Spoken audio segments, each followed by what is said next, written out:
আসসালামু আলাইকুম। ভারতে পালানোর সময় 11 বাংলাদেশিকে রেখে পালিয়েছে দালাল। ভারতে পালাতে গিয়ে সুন্দরবনের অংশে আটকা পড়েন 11 বাংলাদেশি। শেষ পর্যন্ত তাদের উদ্ধার করেন ভারতীয় বন দপ্তরের কর্মীরা।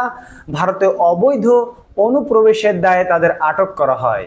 ভারতীয় সংবাদ মাধ্যম আজকালের প্রতিবেদনে এ তথ্য জানানো হয়েছে। আটকদের নাম পরিচয় কিছুই প্রকাশ করা হয়নি। সুন্দরবন থেকে উদ্ধার করা 11 বাংলাদেশির বাড়ি খুলনায়। ছাত্র জনতার অভ্যুত্থানের পর সাবেক প্রধানমন্ত্রী শেখ হাসিনা ক্ষমতা ছেড়ে ভারত পালিয়ে যাওয়ার পর তারাও দেশ ছাড়তে বাধ্য হন। এজন্য ভারতে আসতে চেয়ে এক দালালের শরণাপন্ন হন তারা।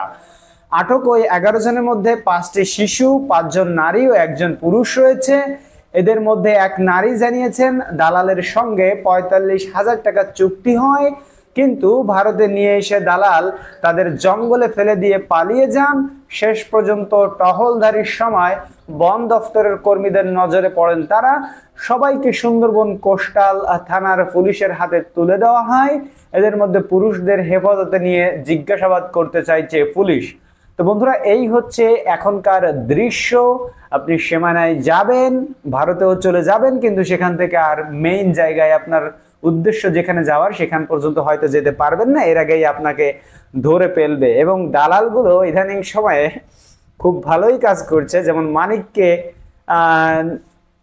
ভারতে নিয়ে যাওয়ার পরও সেখান থেকে মানিক আবার কিন্তু রিটার্ন এসেছে বাংলাদেশের সীমান্তে। দালালরা কিন্তু পালিয়ে গিয়েছে। একদম ঠিক সেরকমই এই 11 বাংলাদেশি, তারা নিশ্চয়ই সাবেক ক্ষমতাসীন দলের কোনো নেতাকর্মী হয়তো হয়ে থাকবেন। তাদের হয়তো পরিবার সেখানে গিয়েছিল ভারতে যাওয়ার জন্য, হয়তো অনেক চেষ্টা করছে এবং তারা ধরাও খেয়েছে। তো এরকম প্রতিদিন আপডেট নিউজ পেতে বন্ধুরা আমাদের চ্যানেলের সাথেই থাকুন। আমরা আপনাদেরকে অথেন্টিক নিউজ দিয়ে থাকি অথেন্টিক সোর্সের মাধ্যমে। এই খবরটি আপনাদেরকে জানাচ্ছি ইন্ডিপেন্ডেন্ট টেলিভিশনের সৌজন্যে। এর জন্য আপনারা এই ভিডিওটিকে একটি লাইক দিতে পারেন, লাইক দিতে ভুলবেন না। আমরা আছি সবসময় আপনাদের সাথে। ধন্যবাদ, দেখা হবে পরবর্তী ভিডিওতে ইনশাআল্লাহ। আল্লাহ হাফেজ।